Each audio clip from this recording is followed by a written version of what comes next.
नमस्कार मेरे प्यारे YouTube के सब्सक्राइबर साथियों, राज की बात में आपका स्वागत है, जहां डर और रहस्य की परतें धीरे धीरे खुलती हैं और आपके दिलों की धड़कनें तेज कर देती हैं।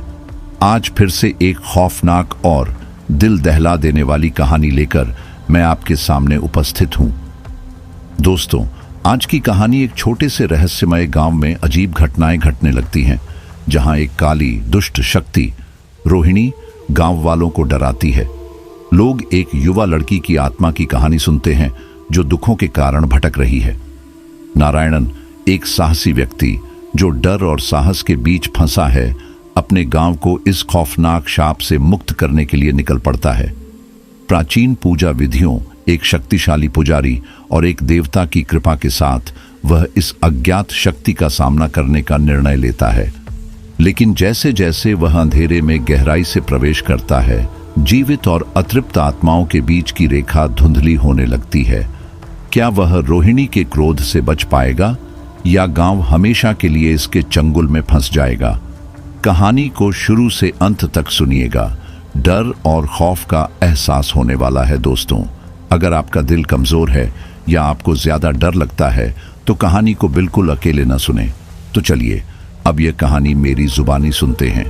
कहानी शुरू करने से पहले अगर आप हमारे साथ नए जुड़े हैं तो चैनल को सब्सक्राइब करके बेल आइकॉन को ऑन कर लीजिए, ताकि हमारी हर अगली कहानी सीधे आप तक पहुंच सके। और अब बिना किसी देरी के चलिए आज की इस खौफनाक कहानी की शुरुआत करते हैं। यह कहानी 2002 की है, जब ट्रक ड्राइवर आधी रात में नारियल का लोड लेकर पुणे जा रहा था। उसका नाम था नारायणन। वह एक साधारण मजदूर था जिसके परिवार में एक पत्नी और 15 साल की बेटी थी। उसकी जिंदगी का ज्यादातर हिस्सा नारियल के बागों में काम करते हुए बीता। दिन रात मेहनत करके वह अपने परिवार के लिए आजीविका कमाता था। 2001 के दशक की शुरुआत में उसकी मां का निधन हो गया। मां के देहांत के बाद उसे बीमा का लाभ मिला, जिससे उसे लगभग 10 लाख रुपए प्राप्त हुए। इस पैसे से नारायणन ने सोचा कि अब मजदूरी छोड़कर कुछ ऐसा काम किया जाए जिससे परिवार की स्थिति बेहतर हो सके। इसी सोच के साथ उसने एक नया व्यवसाय शुरू करने का फैसला किया, ताकि उसका परिवार खुशहाल जिंदगी जी सके। यह कहानी एक मेहनती व्यक्ति नारायणन की है, जो मजदूरी का काम करता था लेकिन ट्रक चलाने का भी शौक रखता था। उसने एक दिन फैसला किया कि अब सिर्फ मजदूरी नहीं, बल्कि अपना खुद का ट्रक खरीदेगा। नारायणन का यह निर्णय यूं ही नहीं था। जिस नारियल के बाग में वह काम करता था वह करीब 15 एकड़ का था। वहां हर दिन भारी मात्रा में नारियल होते थे, जिन्हें बाजारों और दूसरे राज्यों तक पहुंचाने की जरूरत होती थी। इसलिए जब नारायणन के पास बीमा का पैसा आया तो उसके मालिक ने भी उसे सुझाव दिया कि वह अपना खुद का ट्रक खरीद ले।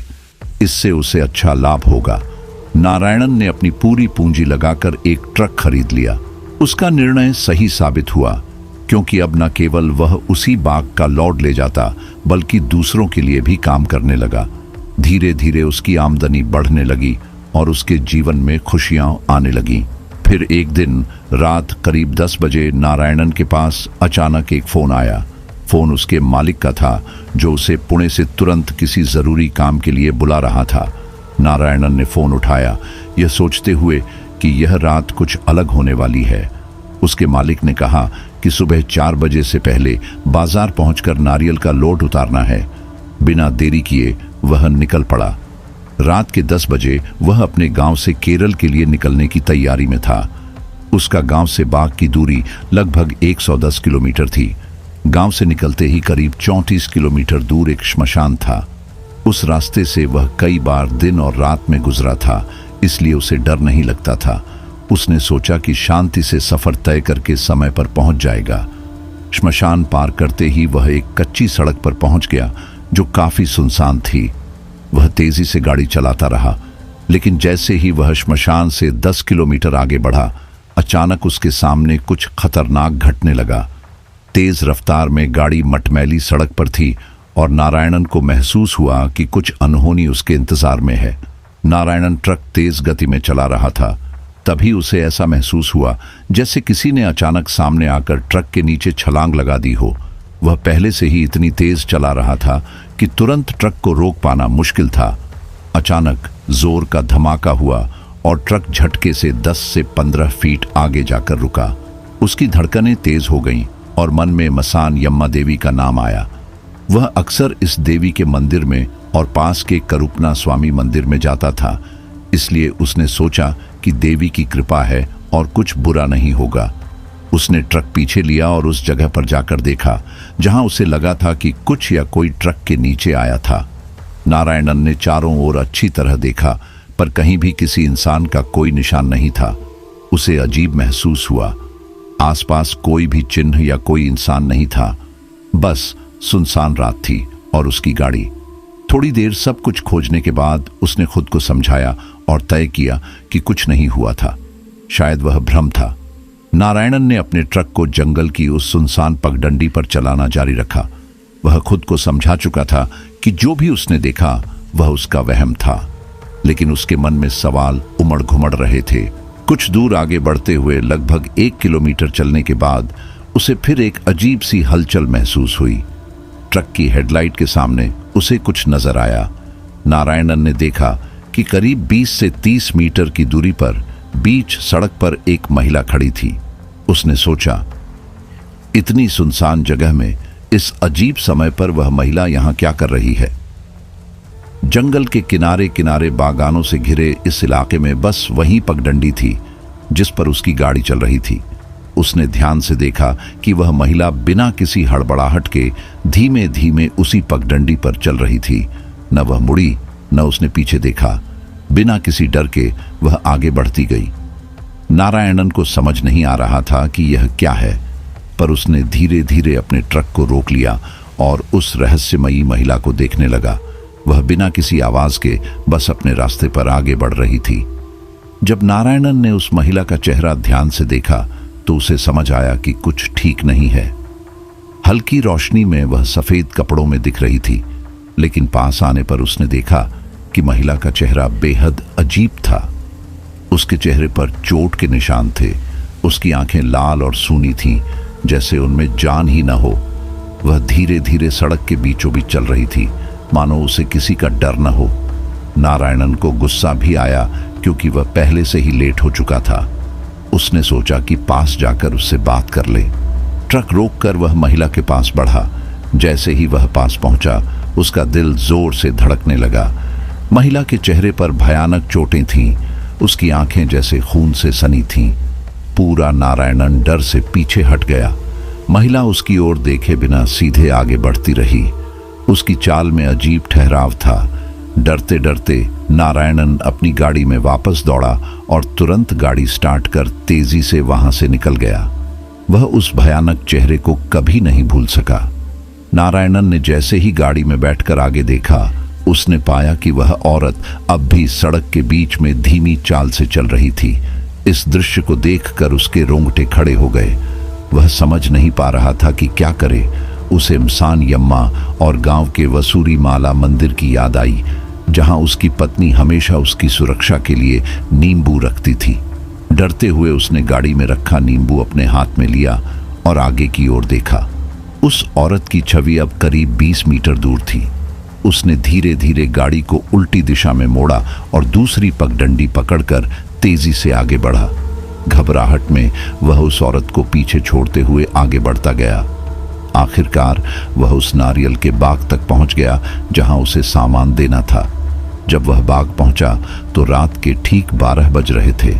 वहां बाग के कुछ कर्मचारी इंतजार कर रहे थे जो रात की शिफ्ट में काम कर रहे थे। नारायणन ने राहत की सांस ली, पर वह भयानक दृश्य उसके मन में बसा रह गया। बाग में 2 आदमी मौजूद थे। दोनों पूरी तरह नशे में चूर थे। हड़बड़ाहट में उन्होंने नारियल को जल्दी जल्दी गाड़ी में रखा। नशे में होने की वजह से उनके कदम लड़खड़ा रहे थे। नारायणन ने उन्हें उस रहस्यमय औरत के बारे में बताया, मगर उन्होंने उसकी बात पर ध्यान नहीं दिया। डर को भगाने के लिए वे और शराब पीने लगे। इसके बाद नारायणन ने गाड़ी स्टार्ट की और अपने मन में चल रही उधेड़बुन के बीच सोचने लगा कि क्या उसे वापस उसी रास्ते पर जाना चाहिए। थोड़ी झिझक के बाद उसने उसी मार्ग पर गाड़ी बढ़ाई। जैसे ही वह उस जगह पहुंचा जहां उसने पहले उस औरत को देखा था, उसने एक बार फिर गाड़ी रोकी। वह सोच रहा था कि उस रात के अनुभव ने उसे झकझोर कर रख दिया है। नशे में धुत लोग अब भी उसका साथ नहीं दे पा रहे थे। वह पूरी तरह से घबराया हुआ था। तभी उसने अचानक किसी औरत की गहरी आवाजें सुनी। गालियां सुनकर वह चौंक गया, जैसे कह रही थीं, तुम मुझसे बच नहीं सकते। नारायणन ने जल्दी से गाड़ी स्टार्ट की और वहां से निकल गया। सुबह 4 बजे वह अपनी मंजिल पर पहुंच चुका था। वह बेहद थका हुआ और डर के मारे सहमा हुआ था। वह रात उसके जीवन की सबसे भयावह रात थी। 134 किलोमीटर की दूरी तय करने के बाद वह धीरे धीरे अपनी मंजिल की ओर बढ़ रहा था। रास्ते में घने पेड़ और जंगलों से घिरी सड़कें थीं, लेकिन वह बिना रुके लगातार आगे बढ़ता गया। वह वक्त कुछ ऐसा था कि उसने जो किया उसका उसे खुद भी पता नहीं चला। केरल में जब वह गाड़ी चला रहा था, रास्ते में उसने देखा कि कुछ जगह पानी जमा हुआ था। उसने सोचा, ठीक है, यहां रुककर थोड़ा ताजगी महसूस करता हूं। गाड़ी रोककर उसने पानी में नहाने का मन बनाया। नहाने के बाद वह फिर से गाड़ी में बैठा और आगे बढ़ने लगा। लेकिन जैसे ही वह गाड़ी से उतरा और पानी में घुसा, अचानक उसके शरीर में तेज जलन होने लगी। उसने देखा कि उसकी पीठ पूरी तरह से जल रही थी, मानो किसी ने उसे आग से छुआ हो। वह घबराकर इधर उधर देखता रहा, पर उसे कुछ समझ में नहीं आया। फिर उसने सोचा कि शायद गाड़ी के शीशे में देखकर कुछ पता चल सके। उसने गाड़ी के साइड मिरर से अपने चेहरे की तरफ देखा। जैसे ही उसने अपना चेहरा देखा, उसे बड़ा झटका लगा। उसका चेहरा पूरी तरह से बदला हुआ था। ऐसा लग रहा था जैसे उसने कई महिलाओं से लड़ाई की हो। उसकी पीठ और शरीर पर खून के निशान थे, जो उस वक्त पूरी तरह से उसकी समझ से बाहर थे। यह सब सोचते हुए वह खुद को भ्रमित महसूस कर रहा था। रात के उस समय जो भी हुआ था, अब वह उसे याद कर रहा था। उसके मन में डर और घबराहट दोनों आ गए थे। उस समय उसे एहसास हुआ कि जिस तरह का डर उसे अंदर से महसूस हो रहा था, वह सच्चाई से जुड़ा हुआ था। वह गाड़ी लेकर थोड़ा और आगे बढ़ा और एक मंदिर के पास पहुंचा। मंदिर देखकर उसे थोड़ी राहत मिली, जैसे यहां कुछ शांति हो सकती है। मंदिर का आकार बड़ा था और वह ठीक से समझ नहीं पा रहा था कि यह मंदिर पहले से था या अभी बनाया गया था। वह मंदिर के अंदर गया, जहां उसने कुछ सामान खरीदा और पूजा अर्चना की। पूजा करने के बाद उसने एक बार फिर गाड़ी में बैठा और आगे की यात्रा के लिए तैयार हो गया। जब वह गाड़ी चला रहा था तो उसके मन में विचार आया कि अब किसी भी प्रकार का खतरा नहीं आना चाहिए। तभी उसने देखा कि एक वृद्ध सन्यासी मंदिर के पास खड़ा था। जैसे ही उसने गाड़ी स्टार्ट की, सन्यासी ने हाथ में रखे नींबू को चारों ओर घुमाया और गाड़ी की तरफ फेंका। फिर वह सन्यासी गाड़ी के पास आया और उसके सामने खड़ा हो गया, मानो किसी प्रकार की मुसीबत आने वाली हो। वह सन्यासी खामोशी से गाड़ी के पास खड़ा रहा।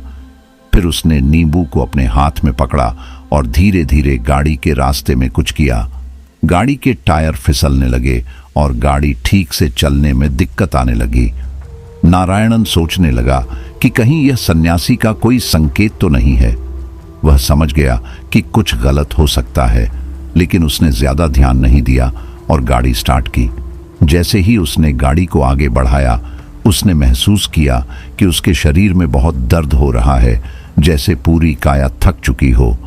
उसे अपनी कमर में असहनीय दर्द होने लगा और वह गाड़ी ठीक से चला नहीं पा रहा था।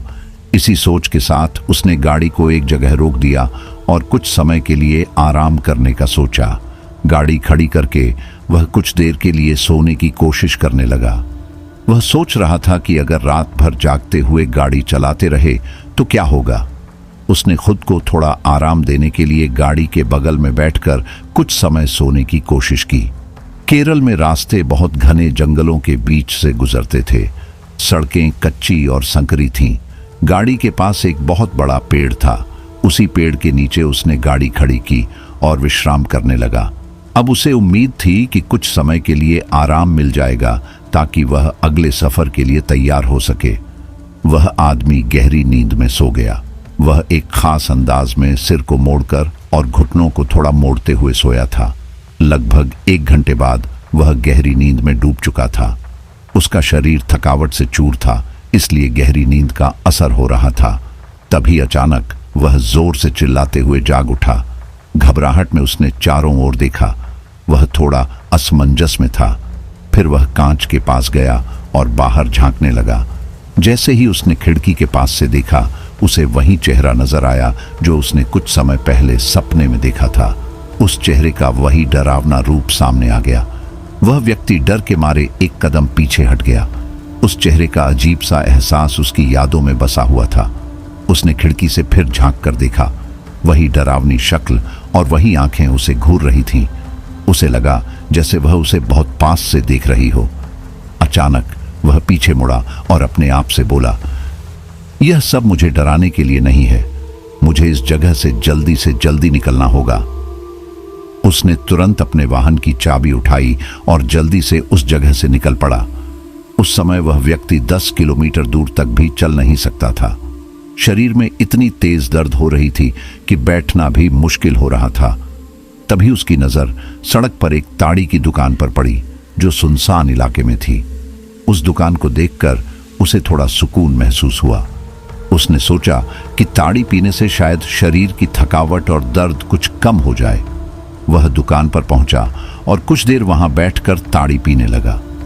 ताड़ी का इतना चस्का लग गया कि उसने सीमाओं को पार कर हद से ज्यादा पी ली। जब वह ताड़ी के नशे में डूब चुका था, तब दुकान के कर्मचारी उसे एक कोने में ले गए और वहां आराम करने को कह दिया।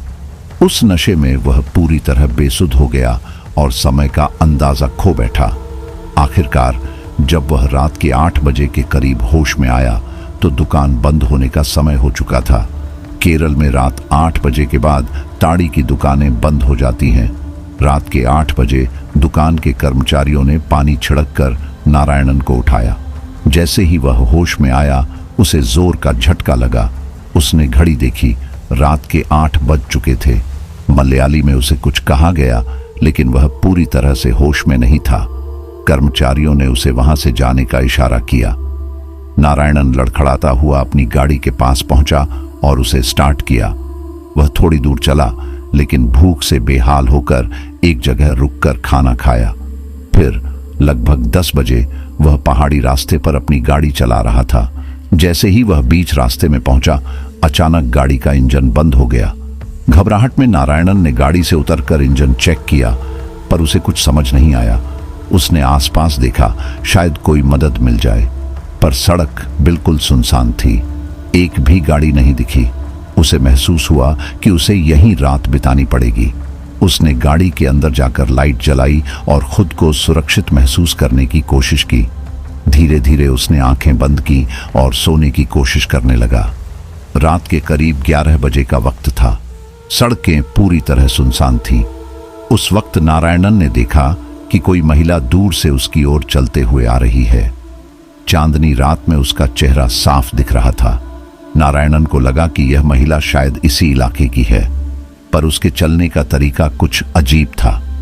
जैसे ही वह महिला धीरे धीरे उसकी गाड़ी की ओर बढ़ी, नारायणन के अंदर अजीब सा डर भर गया। जब वह महिला गाड़ी से लगभग 20 मीटर की दूरी पर थी, तो नारायणन को उसके चेहरे पर कुछ जाना पहचाना दिखा। उसे अचानक एहसास हुआ कि वह वही चेहरा है जो उसने पहले कहीं देखा था, शायद सपनों में या किसी पुरानी याद में। उस खौफनाक चेहरे को देखकर नारायणन ने गाड़ी से उतरकर भागने का फैसला किया। वह तेजी से जंगल की ओर दौड़ा और घने पेड़ों के बीच जाकर छिप गया। चारों ओर घना अंधेरा था और नारायणन का दिल तेजी से धड़क रहा था। उसने इधर उधर देखा, तभी उसे कुछ दूरी पर हल्की रोशनी दिखाई दी। उसे लगा कि शायद वहां कोई घर है और शायद कुछ लोग भी। नारायणन को थोड़ी राहत महसूस हुई और उसने उस दिशा में बढ़ना शुरू किया। उसने सोचा कि रोशनी वाले घर में जाकर मदद मांगनी चाहिए। धीरे धीरे वह उस ओर बढ़ने लगा, लेकिन जैसे ही उसने पीछे मुड़कर देखा, वह खौफनाक आकृति फिर से उसका पीछा कर रही थी। वह डरते डरते रोशनी के पास पहुंचा, लेकिन वहां घर नहीं बल्कि एक छोटा सा मंदिर था। मंदिर के सामने एक मंडप था और वहां का दरवाजा बंद था। उसने देखा कि मंदिर के भीतर हल्की रोशनी थी और एक छोटी मूर्ति रखी थी। आसपास कोई भी नहीं था, न पुजारी न कोई और। नारायणन ने मदद के लिए जोर जोर से आवाज लगाई, पर वहां कोई जवाब नहीं मिला। चारों ओर भयानक सन्नाटा था और उस अजीब जगह पर ज्यादा देर खड़े रहना उसके लिए मुश्किल हो रहा था। फिर भी हिम्मत जुटाकर उसने अपने फोन की टॉर्च जलाकर गाड़ी की तरफ जाने का सोचा। करीब 10 से 20 कदम बढ़ा ही था कि अचानक पीछे से एक गहरी भारी आवाज सुनाई दी। वह आवाज एक बूढ़े व्यक्ति की थी। बूढ़ा व्यक्ति पूछ रहा था, कौन हो तुम और इतनी देर रात क्यों शोर मचा रहे हो? नारायणन ने जल्दी से पीछे मुड़कर देखा और वह डर से कांप उठा। बूढ़ा व्यक्ति अजीब से कपड़े पहने हुए था और उसकी आंखों में अजीब सी चमक थी। नारायणन ने घबराते हुए उससे मदद मांगी। बूढ़े ने उसके शोर का कारण पूछा और आसपास के इलाके की खामोशी को तोड़ते हुए ठंडी आवाज में कहा, यहां ज्यादा आवाज करना ठीक नहीं। बूढ़े व्यक्ति ने पूछा, तुम यहां क्या कर रहे हो? नारायणन ने अपनी गाड़ी की परेशानी के बारे में बताते हुए कहा कि वह तमिलनाडु से नारियल का लोड लेकर आया था, पर उसकी गाड़ी अचानक बंद हो गई और मदद के लिए कोई नहीं मिला। बुजुर्ग व्यक्ति ने कहा, इस रास्ते पर रात में कोई नहीं आता। मैं यहां का पुजारी हूं, चलो तुम्हारी मदद करता हूं।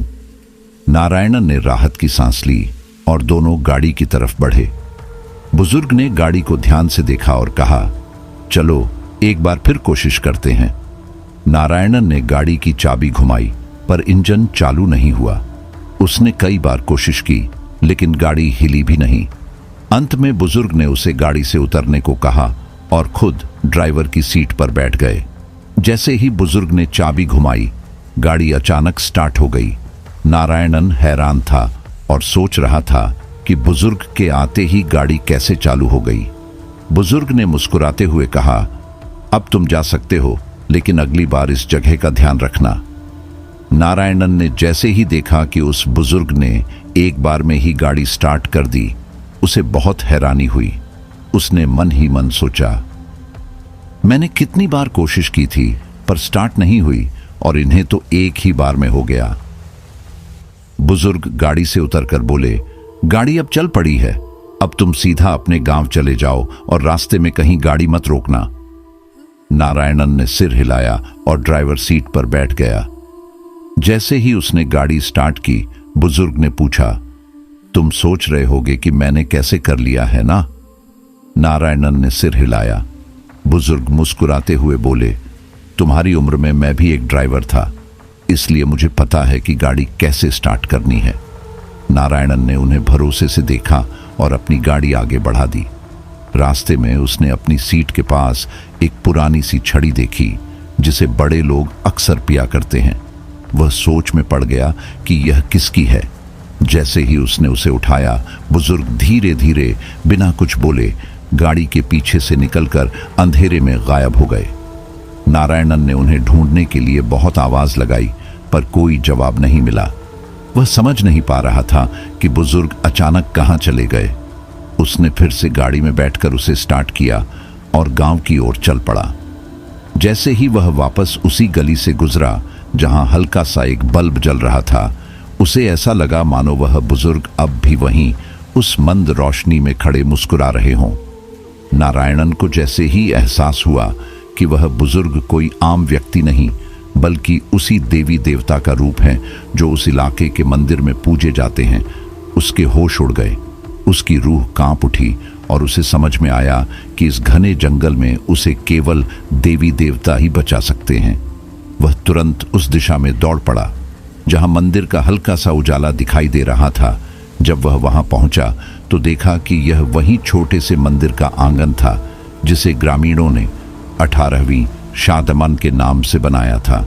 उस मंदिर में हर शाम देवी देवता की पूजा होती थी और पूजा के लिए नारियल, दीपक और चुरू रखे जाते थे। जैसे ही उसने मंदिर को देखा, उसे महसूस हुआ कि चंडी 18वीं शाद के देवता ने उसे इस खतरनाक स्थिति से बचाने के लिए ही यहां बुलाया था। नारायणन ने वहां प्रणाम किया, हाथ जोड़े और मन ही मन भगवान से आशीर्वाद मांगा। उसने देखा कि वहां रखे चुरून के बंडल को आशीर्वाद के प्रतीक के रूप में अपने पास ले सकता है। उसने एक चुरू उठाया, उसे अपने माथे से लगाया और देवी देवता का धन्यवाद करते हुए वापस अपनी गाड़ी की ओर बढ़ गया।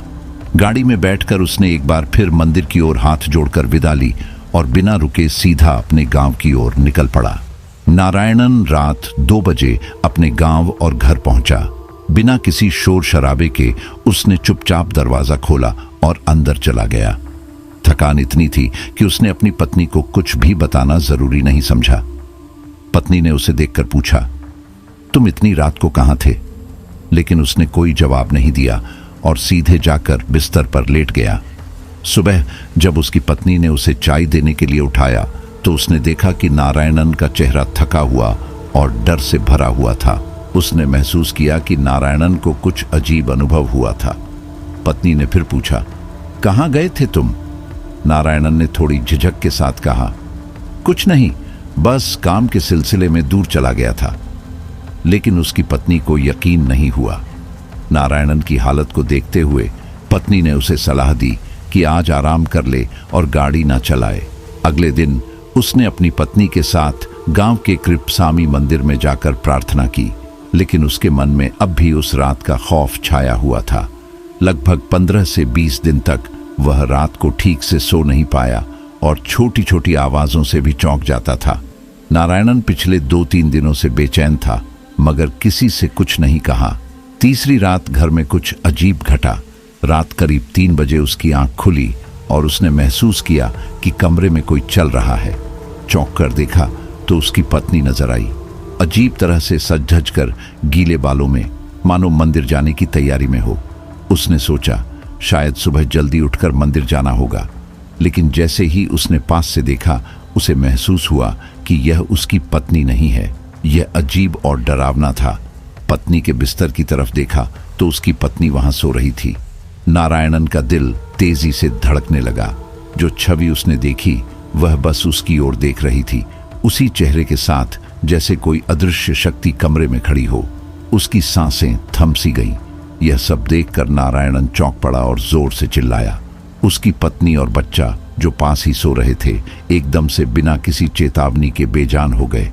वह घबराया हुआ दौड़ा और शोर मचाया, क्या हुआ? 3 दिन से ऐसा कुछ नहीं हुआ था, यह क्या हो गया? जब उसने हिम्मत करके अपनी पत्नी से पूछा तो उसने चुपचाप वह सब कुछ बताया जो बीते दिनों में हुआ था। उसने कहा, एक बार जब मैं रास्ते में जा रही थी, अचानक एक बड़ा हादसा हुआ। गाड़ी में एक आकृति गिर गई थी। वह आकृति जो जैसे 100 साल पुरानी लग रही थी। जब मैंने उसे देखा तो वह एक प्रकार की भूतिया आत्मा थी। उसने आगे बताया, वह एक माया के रूप में खड़ी थी। उसके चेहरे पर कोई चेहरा नहीं था, मानो वह पूरी तरह विकृत हो चुकी हो। मुझे महसूस हुआ कि वह बुजुर्ग कोई आम व्यक्ति नहीं था, बल्कि उसी देवी देवता का रूप था। जैसे ही वह आत्मा दिखी, मैं पूरी तरह डर गई। यह सब सुनते हुए नारायणन को एहसास हुआ कि वह आत्मा सिर्फ मोक्ष की तलाश में थी। उसकी पत्नी ने बताया कि वह आत्मा उनके घर की ओर रुकी थी, मानो किसी को ढूंढ रही हो। नारायणन ने पूछा, क्या तुम सोचती हो कि यह सब सिर्फ एक भ्रम था?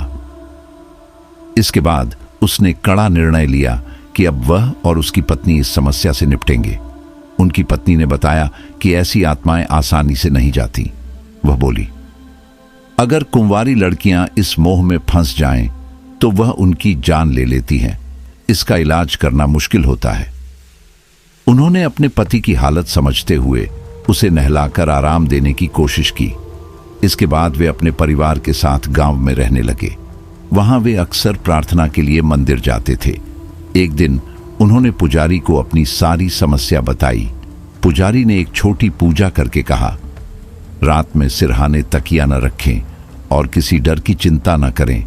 मैंने जो पूजा की है उससे तुम्हें अब कोई परेशानी नहीं होगी।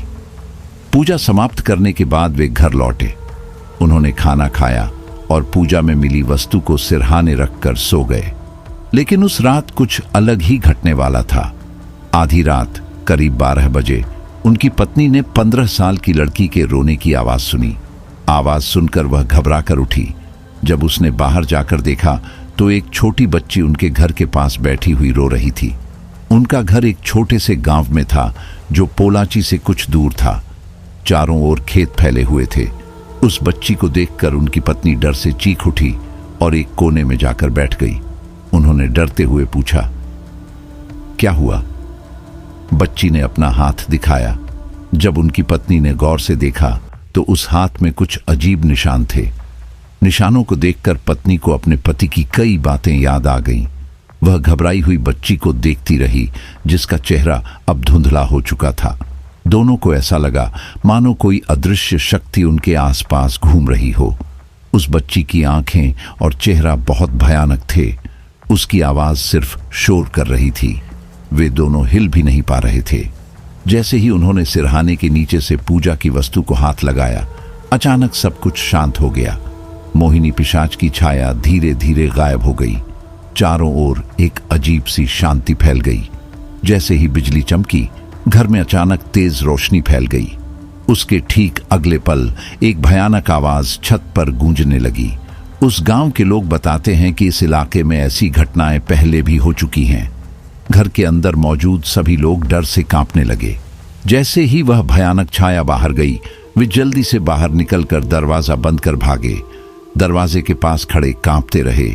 आस पड़ोस के लोग शोर सुनकर दौड़ आए। जब पड़ोसियों ने पूछा क्या हुआ, तो उन्होंने सारी घटना डरते हुए बताई। गांव के बुजुर्गों ने सलाह दी कि उन्हें काली शक्तियों से बचने के लिए पास के काली मंदिर जाना चाहिए। रात भर वे जागकर पहरा देते रहे। सुबह होते ही उन्होंने स्नान किया और काली मंदिर की ओर निकल पड़े। उस दिन शुक्रवार था। मंदिर के पुजारी ने उन्हें देखकर मुस्कुराते हुए कहा, आओ, तुम ही हो जिनके लिए आज मेरी पूजा फल देने वाली है। काली के प्रभाव में आए पुजारी ने कहा, तुम्हारी ही वजह से यह परेशानी आई है, पर तुम इसे दूर भी कर सकते हो। अपनी गलतियों को सुधारने का समय आ गया है। उन्होंने आगे कहा, पहले मुझे शराब लाकर चढ़ाने वाले थे, पर आज तुम्हें इस पूजा को पूरी श्रद्धा से करना होगा। ध्यान रखो, अब कोई गलती ना हो। पुजारी हंसते हुए बोले, इसलिए तुम्हारी किस्मत तुम्हें पकड़कर पीछे खींच रही है। उनकी बातें सुनकर पत्नी दौड़ते हुए पुजारी के पास आई और बोली, स्वामी, आप तो मेरे पिता समान हैं। मेरे परिवार की हर खुशी और हर दुख में आप हमारे साथ रहे हो, लेकिन अब ऐसा क्यों हो रहा है? ऐसा लग रहा है कि कोई हमसे सब कुछ छीनने की कोशिश कर रहा है। पुजारी ने गंभीरता से कहा, याद है जब तुम्हारे पति को कोई मुसीबत आई थी और उसे दूसरे राज्य में जाना पड़ा था? मैंने ही उसे बचाया था, तुम्हारी प्रार्थना के कारण। अब फिर से संकट आया है। पत्नी ने हाथ जोड़कर विनती की, स्वामी, कृपया बताइए, मैं अपने पति को कैसे बचा सकती हूं? पुजारी मुस्कुराते हुए बोले, ठीक है, सुनो, इसका एक ही उपाय है। जहां तुमने गलती की थी उसी जगह और उसी समय फिर से जाओ। वहां एक विशेष पूजा करनी होगी। उन्होंने समझाया, जो समस्या तुमने खड़ी की है उसका हल वहीं मिल सकता है। तुम्हें उस जगह जाकर सच्चे मन से प्रायश्चित करना होगा, और हां, वह पूजा ठीक उसी समय करनी होगी जब पहली बार गलती हुई थी। तभी सब ठीक होगा। पत्नी ने सिर हिलाया और अपनी जिम्मेदारी समझते हुए तैयारी करने लगी। काली पूजा समाप्त होने के बाद पुजारी ने कहा, अब सब ठीक हो जाएगा। उन्होंने काली के निर्देशों को ध्यान से सुना और फिर पूरे विश्वास के साथ अंदर चले गए। काली ने आदेश दिया था कि जो चीजें जरूरी हैं उन्हें ठीक से रखो और डर को अपने ऊपर हावी मत होने दो। उस दिन शाम को घर में सबने मिलकर बड़े भोज की तैयारी की। मोहिनी पिशाच के प्रकोप को शांत करने के लिए उन्होंने मालाओं से सजावट की, चावल और सब्जी के साथ साथ खास तौर पर मांसाहारी भोजन भी पकाया। मुर्गे की करी, मटन करी और तरह तरह के पकवान बनाकर सब कुछ ठीक से तैयार कर लिया गया। पुजारी और उनके सहायक पूरी पूजा सामग्री लेकर उस जगह पहुंचे जहां समस्या पैदा हुई थी। काले देवता के सामने तस्वीरें और प्रसाद रखकर पूजा शुरू हुई। जैसे ही पूजा पूरी हुई, वे सब उस काली रात में खुले मैदान में खड़े रहे। सब कुछ शांत प्रतीक्षा में था। तभी पुजारी ने गाड़ी में बैठकर आसपास की गतिविधियों को देखने का सुझाव दिया। जैसे ही सब कुछ व्यवस्थित हो गया, एक भयानक छाया सामने आई। गाड़ी के कुछ ही कदम दूर वह छाया खड़ी थी। वे सभी डर से कांप गए। क्योंकि वह मोहनी पिशाच की आकृति थी। पहली बार इतनी नजदीक दिखाई दी थी। वह छाया धीरे धीरे पास आती गई और गाड़ी में बैठे लोग सांस रोके देखते रहे। पहली बार उसका सामना करने पर सबके दिल में भयानक डर बैठ गया। आयो स्वामी, उधर देखो। पुजारी की घबराई हुई आवाज गूंज उठी। उन्होंने जो देखा उससे उनकी रूह कांप उठी। वह काली छाया जिसकी वजह से सब डरे हुए थे, सचमुच वहां थी। पुजारी भी डर से चिल्ला उठे और भाग खड़े हुए। उनकी हालत ऐसी थी कि उन्हें समझ नहीं आया कि क्या करना है। गाड़ी एक कच्ची सड़क पर खड़ी थी और अब उसे तुरंत वापस मोड़ना असंभव लग रहा था। उन्होंने हिम्मत जुटाते हुए कहा, हे काली, अब तुम ही हमें बचा सकते हो। तभी अगले ही पल वह भयानक आकृति सीधे सामने आ गई। उसकी आंखें लाल और डरावनी थीं और उसका पूरा रूप अजीब और डरावना था। सभी लोगों ने देखा कि वह छाया धीरे धीरे उनकी ओर बढ़ रही थी। उसी क्षण एक अद्भुत चीज हुई। उस छाया और उनके बीच अचानक 10 कदम की दूरी पर एक व्यक्ति प्रकट हो गया।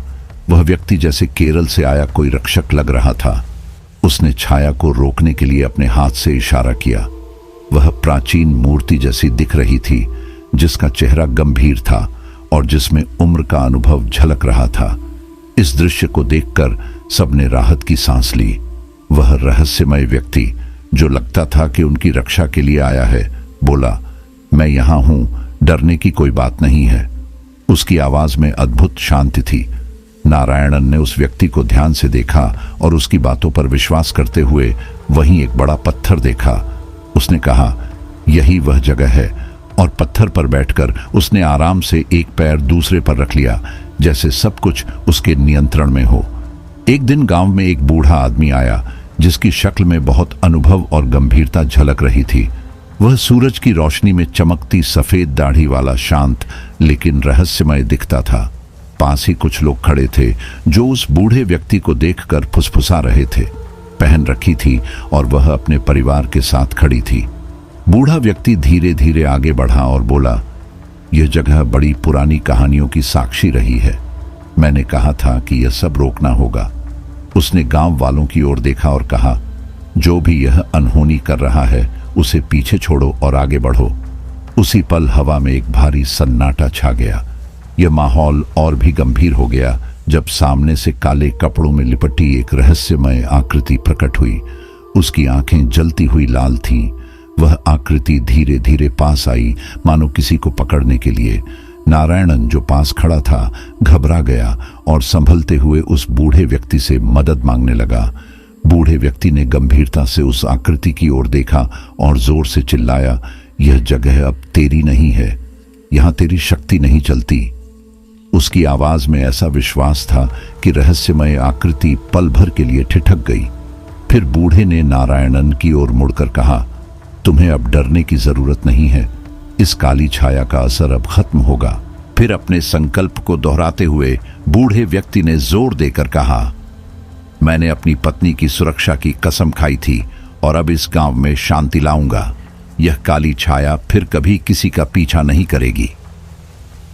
उसका यह दृढ़ संकल्प सुनकर आसपास खड़े लोग भी साहस से भर गए। गांव के बाहर एक दिन नारायणन ने अपनी गाड़ी मोड़ी और तय किया कि वह पास के दूसरे गांव में जाएगा, जहां बुजुर्ग ने उसे जाने की सलाह दी थी।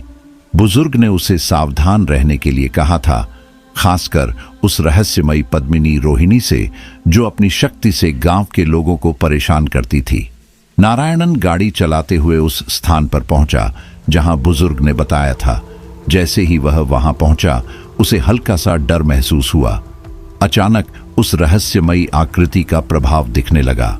वह मोड़ के पास एक क्षण के लिए रुका और देखा कि वह काली छाया उसके सामने खड़ी है। उसका दिल जोर से धड़कने लगा, लेकिन उसने बुजुर्ग के निर्देश को याद किया और हिम्मत दिखाई। नारायणन ने जल्दी से गाड़ी की दिशा बदली और तेजी से उस जगह से निकलने की कोशिश की। फिर वह सुरक्षित अपने गांव वापस लौट आया। अगली सुबह जब सूरज की पहली किरणें फूट रही थीं, वह और गांव के लोग पास के करुप्पा सामी मंदिर में गए। वहां मंदिर के पुजारी, जो साधारण से दिखते थे, उस गहरी ध्यान मुद्रा में थे। जब नारायणन ने पुजारी को पूरी कहानी सुनाई तो पुजारी ने गंभीरता से सिर हिलाया और कहा, तुम्हारी रक्षा के लिए विशेष अभिषेक पूजा करनी होगी। इसे करने से ही उस काली छाया का प्रभाव खत्म होगा। पूजा विधि शुरू हुई। धूप, फूल और मंत्रों के बीच पूजा संपन्न हुई। जब अंत में सब लोग बाहर आए, पुजारी ने मुस्कुराते हुए नारायणन को आशीर्वाद दिया और कहा, अब डरने की जरूरत नहीं। करुप्पा स्वामी की कृपा तुम पर है और वह तुम्हारी रक्षा करेंगे। यह सुनकर नारायणन के चेहरे पर संतोष और राहत की मुस्कान फैल गई। गांव में एक पुरानी कहानी थी जिसमें एक विवाह न हुई लड़की की आत्मा भटक रही थी। यह कहानी उस समय की है जब लगभग 7-8 साल पहले एक सुंदर युवती उस गांव में काम करने आई थी। वह बहुत मेहनती थी और हमेशा अपनी जिम्मेदारियां निभाती थी। उसकी मां ने हमेशा यह प्रार्थना की थी कि उसकी बेटी को खुशहाल जीवन मिले और उसका ख्याल अच्छे से रखा जाए। लेकिन एक दिन गांव में कुछ ऐसा हुआ जिसने सबको हिला दिया। उस युवती ने किसी कारण से गांव के पास के नारियल के बाग में जाकर अपनी जान दे दी।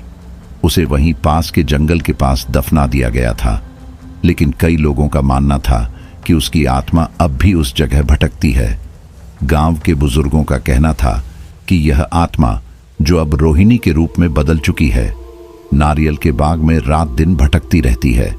गांव के लोग डर के मारे उस जगह जाने से कतराते थे, खासकर रात के समय। कहते हैं उस आत्मा को शांति नहीं मिली क्योंकि वह बिना विवाह किए दुनिया से चली गई थी। उसकी आखिरी इच्छा अधूरी रह गई थी और इसीलिए वह अब एक रोहिणी बनकर उस बाग में घूमती थी। कभी कभी रोती हुई आवाजें निकालती या किसी को पुकारती। नारायणन ने भी इस किस्से को सुना था। एक दिन वह हिम्मत जुटाकर उस जगह गया। उसने वहां के पेड़ों के बीच एक साया देखा। वह डर गया, लेकिन उसने अपनी हिम्मत बांधी और कहा, तुम्हारी कहानी मैं जानता हूं, मुझे माफ कर दो। उस समय उसे ऐसा महसूस हुआ जैसे वह आत्मा उसकी बात सुन रही हो। वह साया धीरे धीरे गायब हो गया और नारायणन ने उस जगह से निकलने में ही भलाई समझी। इस कहानी के बाद भी गांव के लोग अब भी मानते हैं कि उस आत्मा को शांति तभी मिलेगी जब कोई उसकी अंतिम इच्छा पूरी करेगा।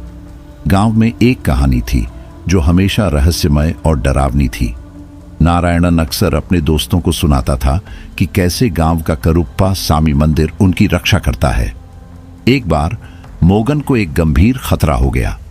मोगन को हमेशा ऐसा लगता था कि गांव में कुछ अजीब घटनाएं हो रही हैं। उसकी जिंदगी में रहस्यमय घटनाएं बढ़ने लगीं और उसे लगा कि कोई शक्ति उसे हमेशा पीछा कर रही है। एक बार मोगन को वसूरी माला के मंदिर में जाकर अपनी जान बचानी पड़ी।